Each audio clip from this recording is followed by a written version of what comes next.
Yo, what's going on, everybody? It's your boy, CETSHWAYO, a.k.a. Coach Byrd, and I'm the host of the BYRDCAGE Show. Cousin Tracy? What's up? How's your week going? Just dandy. Yeah, I don't know why that cracks me up every time you say it. And it's crazy because when you say that to funny. people, they be like, what you say? I said, I'm dandy. I'm just fine. Well, I'm glad you're dandy, you know what I'm saying? I want to say happy month of November for all my educators out there. November, December, and when does Easter break fall? April. Best 3 months of being a teacher, and of course, of course, the summer's off. I thought you said Happy November because it's my birthday. I was getting to that. Oh, I was listing all the. I was all excited when you said Happy November. I started smiling. You said teachers. I'm like, wait. You jumped the gun. You know what I'm saying? I'm listing what's going on. Right, you know what I'm saying? Okay, go ahead. Take the wheel. All right. So one of our favorite months as educators. You know what I'm saying? As Cuzzy ruined the surprise, it's her birthday month, you know what I'm saying? It's my mom's birthday month, you know what I'm saying? The start of high school basketball is right around the corner, so November's a good month. Oh, you can't forget about Thanksgiving. Whew, I can't wait to eat. What we eating over there again? Listen, I'm going to tell you like the menu ain't ready yet? No, I'm going to tell you like I told Phoenicia. Let me get through my birthday before y'all request menu. You she said yesterday, she was like, so what's on the menu for? Whoa. You right. My apologies. You are definitely the right. Disrespect. Jeez. You are definitely right. You know what I'm saying? So, as you see, you are just rocking with the best. You know what I'm saying? Me and Cousin Tracy holding us down like we did way back yonder. You know what I'm saying? We still got some amazing guests lined up, so stay tuned for that as well.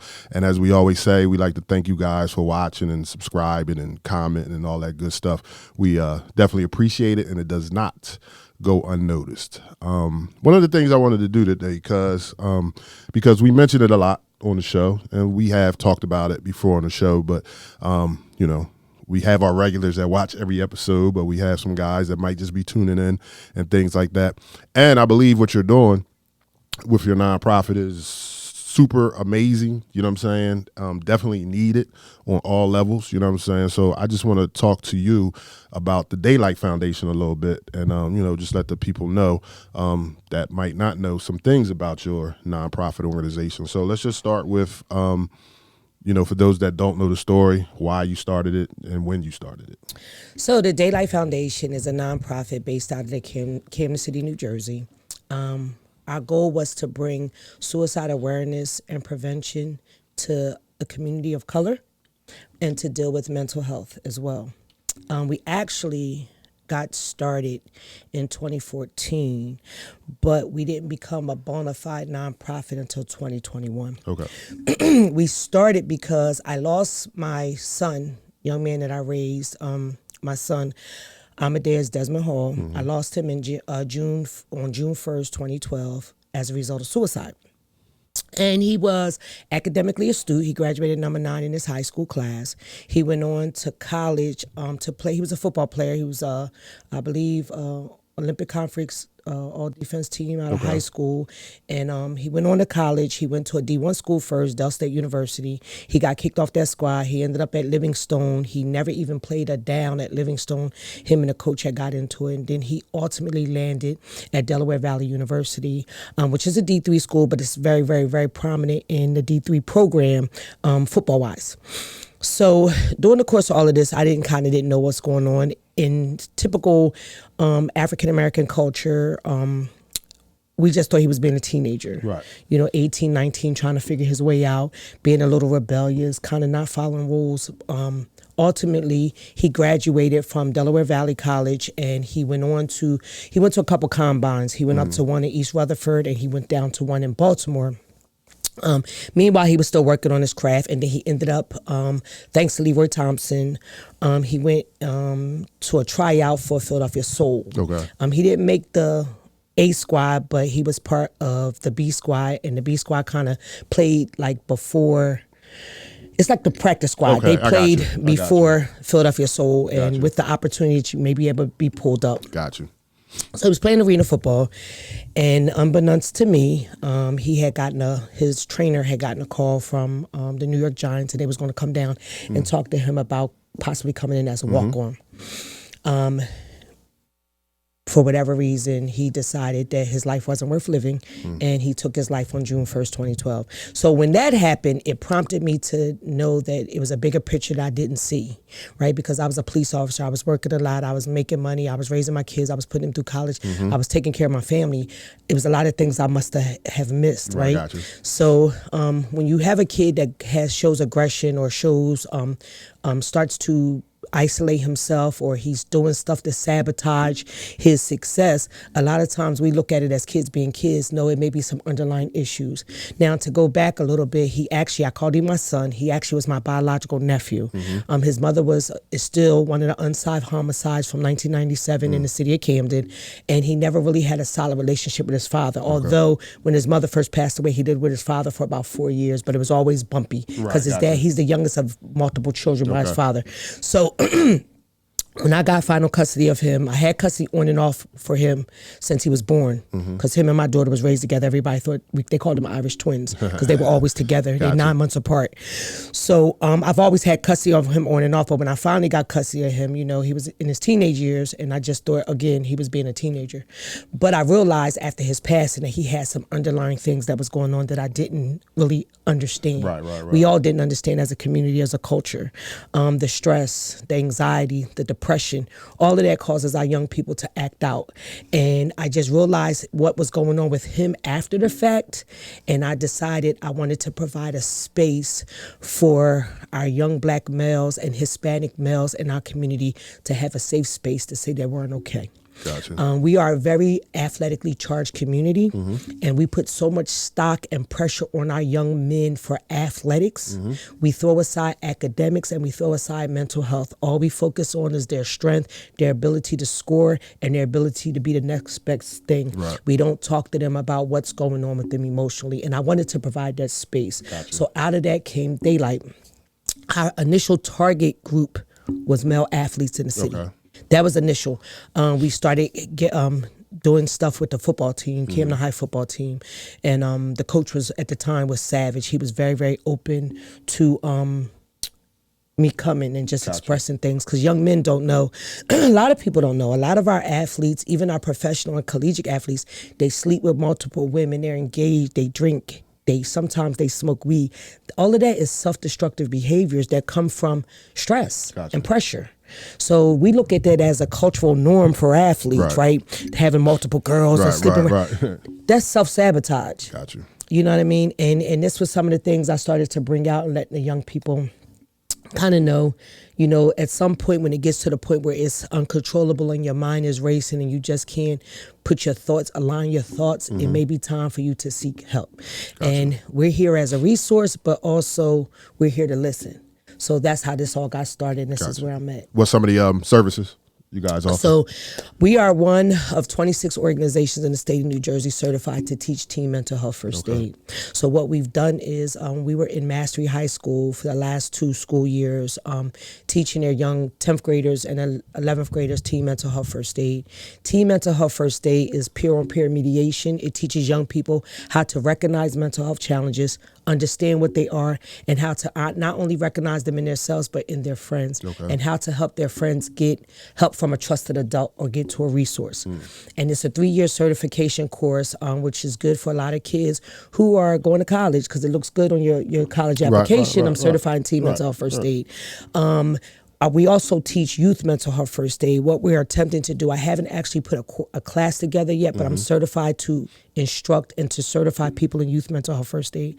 We were attempting to have all the nonprofits that deal with young people in the city of Camden come through our program to get certified. You got a lot of people that's coaching and mentoring out there in front of these kids. They say they know about mental health, but they really don't. Gotcha. You know what I mean? They're just trying to provide a service, and we're thankful for it. But just to step in front of a kid and say, I'm a mentor, there's things that you need to put in place for you as an adult when you're standing in front of these kids. So we offer that program as well. We do workshops. I do corporate workshops because I do stress and workshops and corporate workshops, because you're not a good employee to me if you don't know how to deal with your mental health. True. You get the best work out of your employees when they're at peace. internal peace, right? Because if your workers are stressed out, they're not going to give you the best of them. So I talk to a lot of corporations about just giving their kids, their workers, just like we give their children, coping techniques on how to navigate through life challenges, because we all know lives, right? Shit happens every day to kids, to adults, but if we don't give people the proper education and the proper tools and knowledge on how to maneuver through it, you're going to implode, because pressure busts pipes, right? Very true. And I was just talking to somebody today, like water will damage a lot. So if you don't have the proper cleaning tools to clean out your pipes, you definitely will bust mentally, emotionally, physically.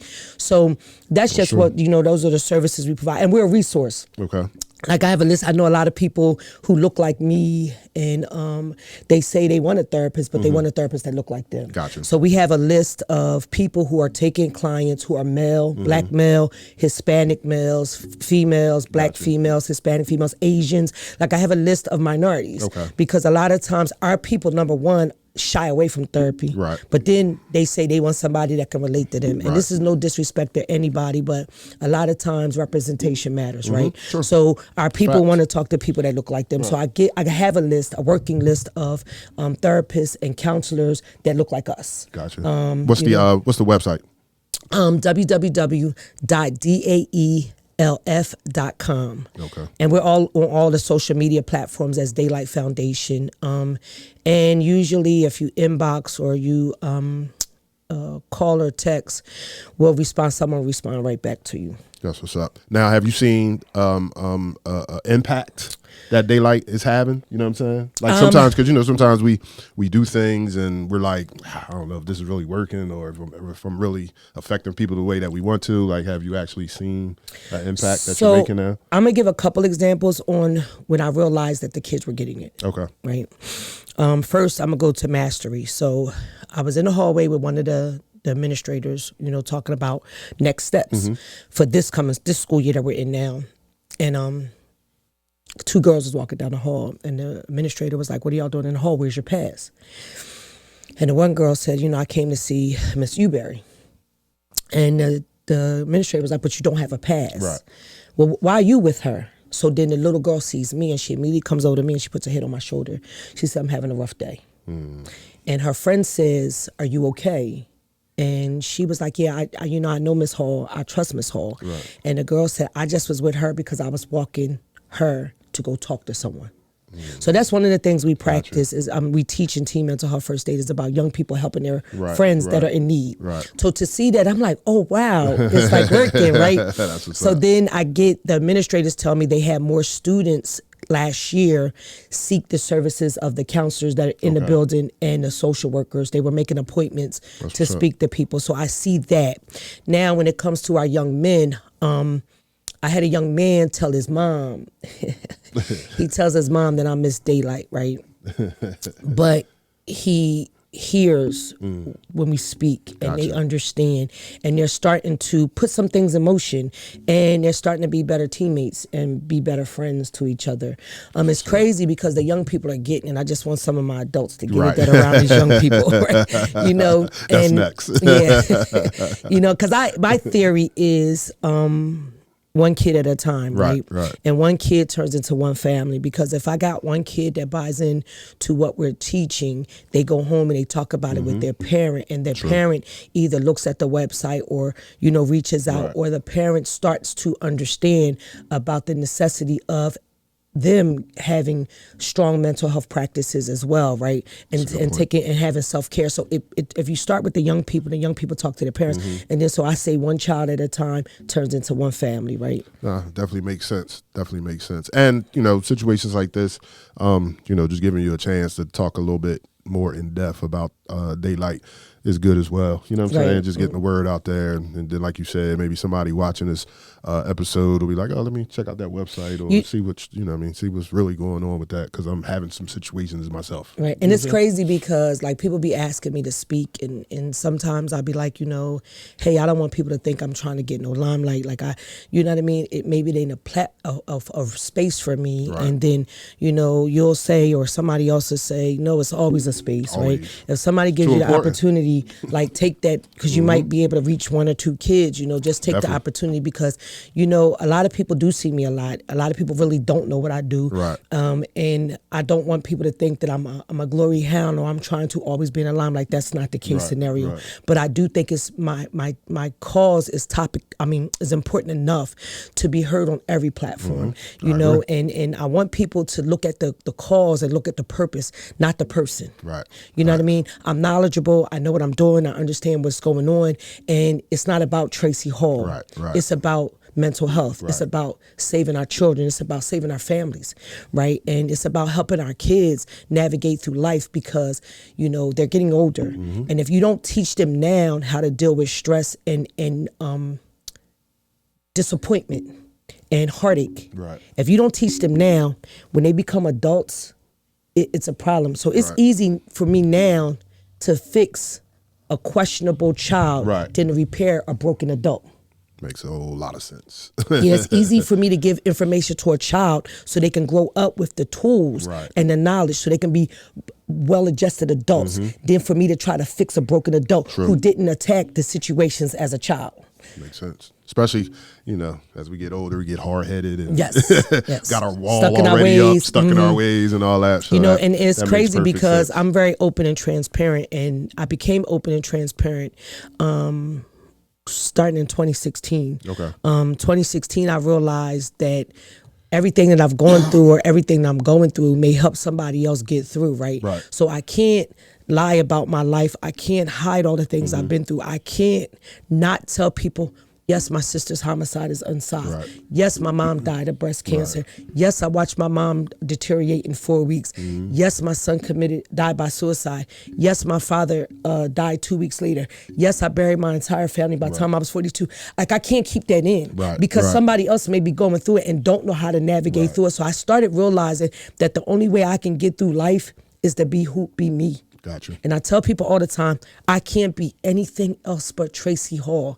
I did a stint of being Tracy Cooper, and that was uncomfortable for me. Gotcha. Because that wasn't who I was. You know what I mean? So here I am, Tracy Hall, unapologetic, happy to be me and living my truth and in my purpose. I don't know. That sounds like a book title to me.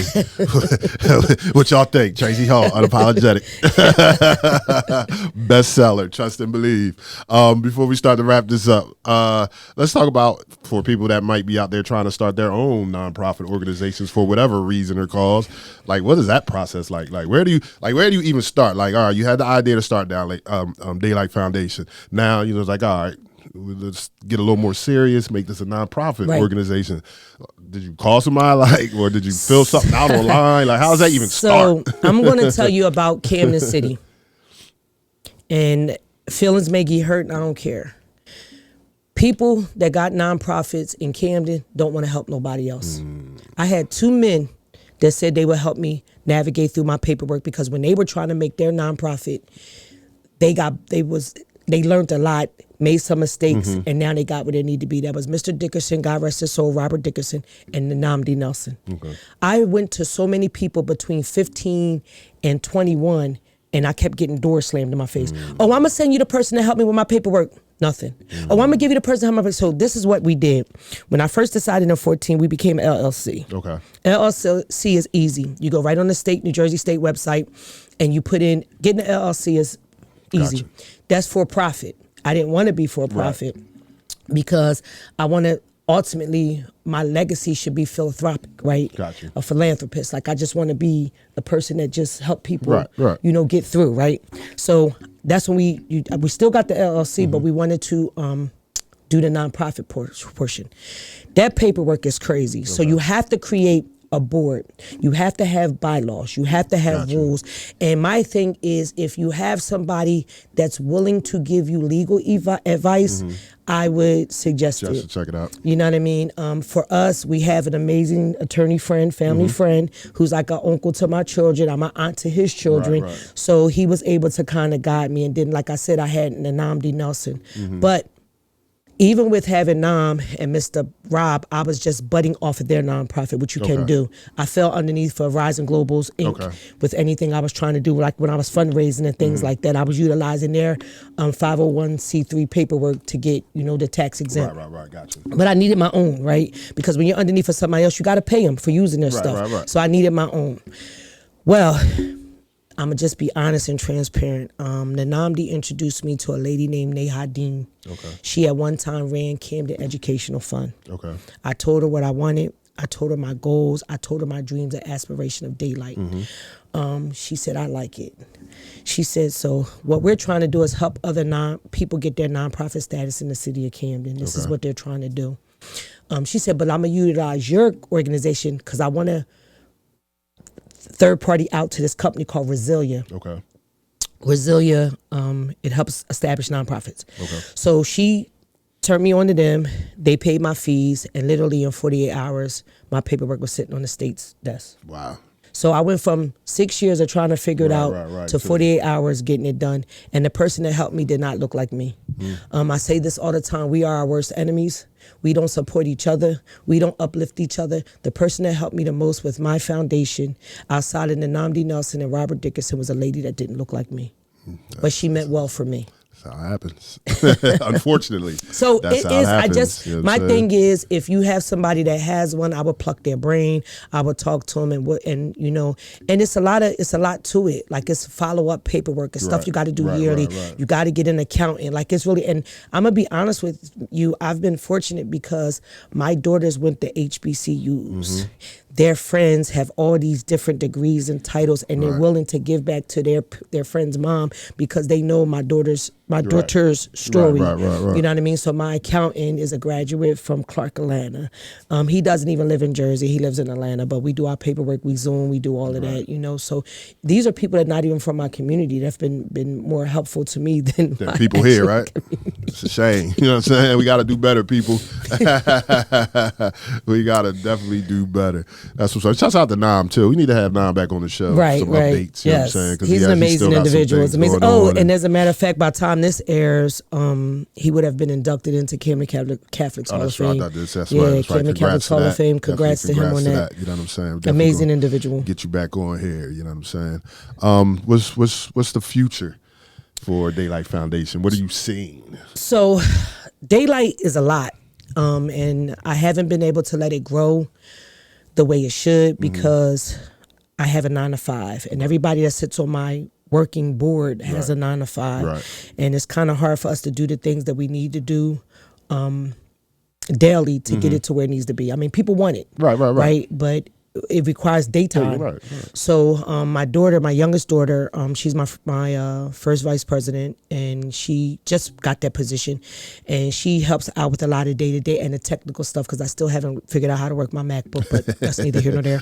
So we've been trying around everybody's schedule because, she's a guidance counselor, she's a therapist, she has clients, and it's a lot. But the ultimate goal is to listen. I've started practicing meditation again, and I'm going back into yoga because I need to clear my mind. Gotcha. For when God tells me it's time. So when he tells me it's time, I'm just going to step out on faith, leave all the other jobs alone. I'm just going to focus on this to get it to all the levels I want it to be, because I want to be able to do workshops at a collegiate level if possible. So the goal for Daylight is, to get back to the question, is I want to have a facility like a home in a neighborhood in Camden where kids can come to get individual therapeutic services as well as group therapeutic services. I want them to be able to come to chill out, maybe get a meal, to get a college prep, like help with FAFSA and college applications, and be able to give them vouchers so they can fill out for colleges, the application fees and stuff like that. And I want it to be in a neighborhood so it's walkable, so the kids, if they're leaving school and decide today wasn't a good day and I need to talk to somebody, they can just stop by. That's my ultimate goal. That's one of my ultimate goals, on top of being able to travel the country and speak to college football players and athletes and high schools, to just let them understand how serious it is to deal with their mental health, and to talk about self-destructive behaviors. And because, you know, we got a lot of athletes, like just last year, we had athletes that was involved in car accidents, speed, and you have them doing binge drinking. And, you know, I just think it's important to have people come talk to them about exactly what's going on. So that's between the center, the home that I want just for a day center. I also want to be able to take this to a broader scale and be able to talk to athletes across the country. So that's my goal, and that's the plan. But I gotta wait for his call. I'm already walking in in the purpose he set for me, and and regardless what anybody thinks about me, I walk with Christ. I'm a big believer in my God. My God has saved me and helped me through a lot. I've gone through a lot, and I came out unscathed. Right? I've been through the fire and came out. Glistening. So I know that it's nothing but God. So I'm just going to wait for him to tell me it's time. And I got to clear my head to hear that. So I got to practice what I preach. I got to go back to meditating, and I got to go back to the yoga practice, and I got to go back to all those things, and just sit in.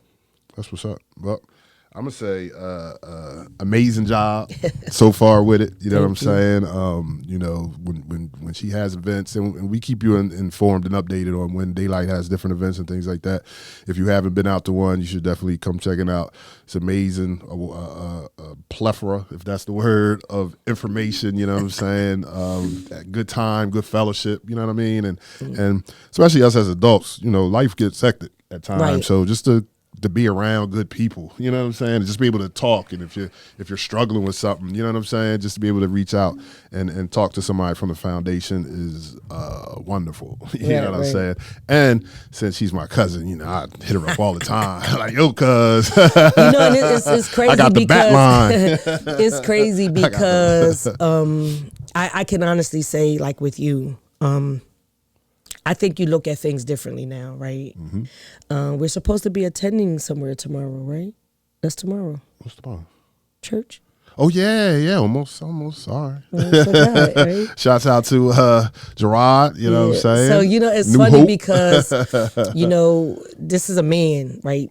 Black man who indulges in sports, always have, and he has this one-track mind. But now that we sit down and we have conversations, and I think he thinks about things a little bit differently. He's not 100% changed, but he's a little bit better. He's a little bit more sensitive to everything. Oh man, am I? Definitely. So we were talking about me, but I see the sign over here. I see we're trying something new. Yeah, you know. So what's going on with that? What made you do that? What's going on? What's going on? Listen. This comes out on Monday, so that actually good. Reminding you guys in Pennsauken that view the show and watch the show, please make sure you go out and vote on November 7th.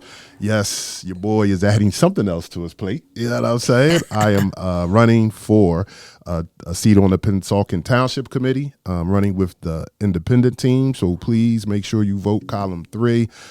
Miss Elizabeth Levine, Mr. Jerry Bennett, and myself are all running to try to just make some change here in Pennsauken. It's been basically one family that's been running Pennsauken Township for the last as long as I've been around here. You know what I'm saying? And it's just time for some things to change for our people, because we're not being representative. You know what I'm saying? Right. There's no representation. You know what I mean? So the decisions that are made, we have nothing to do with it. We just got to live with it. You know what I'm saying? And I don't think that's cool. Getting into it, because I was so against it for so long. You know what I'm saying? Like, I ain't got no time for that. But just talking to people and people reaching out to me and just giving me encouragement and saying that I think you would be a good leader. I think you would be somebody that could actually maybe, start some change around here. You should give it a shot.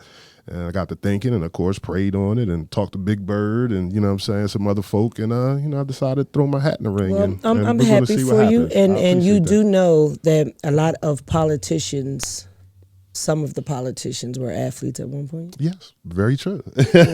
Coaches, mentors, leaders. Very true. You know what I'm saying? Very true. It's like and you know what it is too, cuz, and I can see why athletes, after their playing days are over and you still got that competitive spirit, it's competitive. You know what I'm saying? Like, this reminds me of coaching because, you know, we got to sit down and come up with a strategize and have a strategy. And you got to get out here and you got to talk. You got to get your point across. You got to let people know why they should be voting for you. You know what I'm saying? And you got to have the clipboard to know where you're going. Exactly. So I can see why this is something that, you know, a lot of. So do you guys have a platform, or is it just, or is your platform is like People for a Change? Or yeah, we're the Pennsauken Independent team. Pennsauken for all families. Okay. You know what I'm saying? Not just one. And it's just some things that we're looking to, you know, see what we can change up a little bit. One being taxes. Our taxes keep going up out here. You know what I'm saying? And the people running Pennsauken are getting raises, you know, all the time, and getting big luxury cars. They're just supposed to be work cars, but personal use. You know what I'm saying? Things of that nature. So, you know, we just want to change some things up and see if we can get Pennsauken back on track where it needs to be. So basically, y'all trying to run for accountability. Right? Yes, you know, definitely. So make people accountable. Make people accountable. You know, if your taxes going up, your services should be going up as well. Exactly, and that's not happening. You know what I'm saying? Taxes is going up, and the services is going down. You know what I'm saying? So. The residents of Pennsauken need to have a voice. If we keep going on like this, our voices will continue to fall on deaf ears. We may not even have a place to call home if we let them keep raising our taxes simply for the benefit of their own family and friends to have jobs, promotions, high raises, and vehicles. Ladies and gentlemen, taxes keep rising, yet services keep declining. So that's definitely what we're trying to do. I know it's a long shot because, you know, the Democrats have been running this area for a long time, but you know, we've had good conversation with folk. We've been getting our, you know, stuff out there, letting folk know that, because for the last couple of elections, the Democrats for the township committee, they ran unopposed. You know what I'm saying? So that's in a lot of townships throughout the county. Right. So people don't even have a choice. Yeah. So people are just happy to have a choice now. Right. They're like, oh, we can actually vote for somebody else, possibly? Like, yeah, here we are. So we will see what happens. Again, episode 114, I guess we'll have some results. You know what I'm saying? Hopefully, hey, Lord willing, and if it's in his will for me, then I'll be on here with a bottle of something. I definitely have you in prayer. I appreciate it. I appreciate you. Good luck to you. Best wishes. I'm proud of you. I appreciate it. I'm very proud of you. I appreciate it. Because this is definitely out of the box for you. Is it? It's definitely out of the box. Is it? Like I said, like as we've, you know, been doing things and different events and getting out talking and all that, is, you know, starting to like come a little easier. But in the beginning, I was like, yeah, Pennsauken Independent team, vote for me. They looking at me like, well, you gotta say more than that. That's it. You know, real quick before we wrap up. So I had the pleasure of, we'll have another this is a conversation for another day, but had a pleasure going to Civic Commons conference again this we went to Kentucky, Lexington, Kentucky. And it was funny because I met a young lady who runs the parks department from Memphis. Okay. And she was asking me, because, you know, I do stuff in the park. Right. That's why I said it's a conversation for another day. But in short, she was like, I was like, yeah, no, my podcast. She was like, you got a podcast too? So what you telling me is you got a nonprofit, you do stuff in the parks, you work at an elementary school, and you got a nonprofit?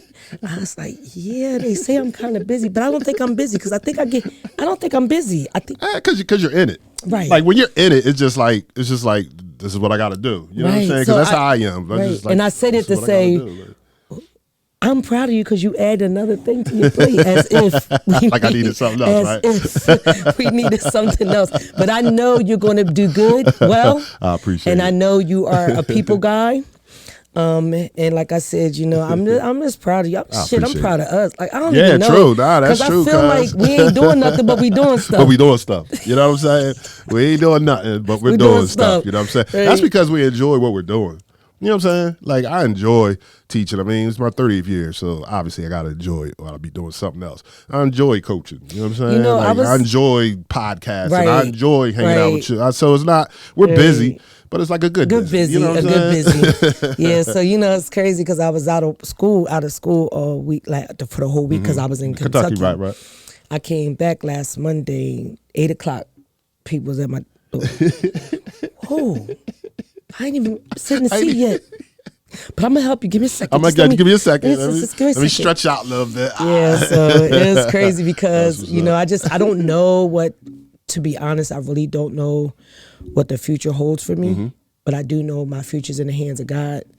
And I do know I had a couple people who are friends of mine who are pastors of churches randomly reach out to me, sending me different, you know, words and prophesizing to me. And I feel it. Right. But it's just amazing. It's just amazing to be here. Cousin, we growing. You know what I'm saying? We still growing. You know what I'm saying? I see the growth. You know what I'm saying? I mean, we've known each other all our lives, and I just think, you know, when I don't think I've never not known I you. know, that's what I'm saying, right? but now I know you differently. Right, true, so true, it's different because, and I know it's crazy for all of you adults out there, and even you young people who have cousins who like were kind of raised like siblings, because you have him, Adrian, Makeem, the other Adrian, and Lil Lenny, and you guys are kind of more like brothers than cousins, right? So I've always known them, but I've known them in different phases of our lives, when we were like knuckleheads, and then we were like having kids, and then we like kind of still wasn't listening, and then some of us went astray, and then some of us were doing this, and then we got some doing. But all in all, like now that we're adults, and I get to see you differently, and I get to see you as a, you know, a real live grown me. So it feels different to be able to sit and talk about our adult children, right? True. And talk about retirement, and talk about all that grown folk stuff. What happens now that 60s looking in our front. Right there. Right, you know, so it's really different. And I enjoy it. I enjoy it, and I appreciate you guys. And, you know, I kind of wish I love you. I had a couple female cousins that I felt this way about, but, you know, ultimately it was just y'all. That's it. That's all. We're not bad. You know what I'm saying? And you're all right with us too.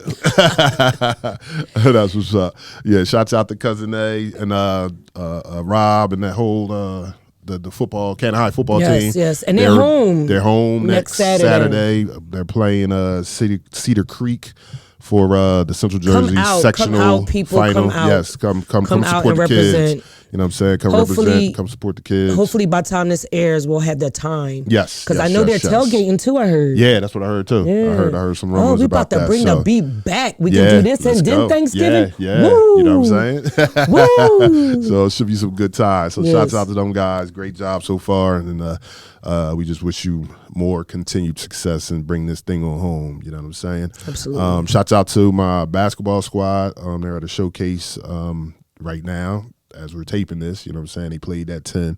I don't know how they did yet, but I will find out. Then I know they got another game at 12. Basketball season's right around the corner. Tryouts start November 20th. So I'm just recharging the battery and getting ready for that. You know what I'm saying? This is my season. So shouts out to them guys. Shouts out to my coaches for holding me down. You know, because as a lot of people know, I coach 3 different sports, so I don't have 3 of me's to be everywhere at once. So, you know, they definitely hold me down during football season, taking care of my basketball squad and make sure those guys are working out and playing in the summer leagues, the fall leagues, and all that good stuff. So I just want to give a shout out to them real quick. Cousin, thank you. I can't thank you enough. This has been a journey that I am loving, and I'm loving the fact that I get to do it with my cousin Tracy. So thank you, and more thank yous, and you know I love you. So real quick, I'm going to wrap it up. Good luck to you on Tuesday, which is Election Day. For all those that are watching, please go out and vote. Your voice matters. Your vote counts. No matter how you think about it, the one vote can change a whole lot. Good luck to you this upcoming season, but we'll discuss that as the weeks go on. Yes, indeed. Congratulations to Camden High. Good luck to you guys on Saturday. So real quick, I just want to talk about thanking you for always giving me the space to talk about daylight, right? And thank you for giving me the space for people to hear my voice and to know that I'm different than who they think that I am. I just want to also, to my listeners, take time to think about where you're headed and pray on it. Sometimes we have to step out on faith. And sometimes we have to listen to God or whoever you believe in and whatever your spiritual being or higher power is, and just figure out what your purpose is and following that, and just know the end result would be your gratification to our Father. She's the best at what she does.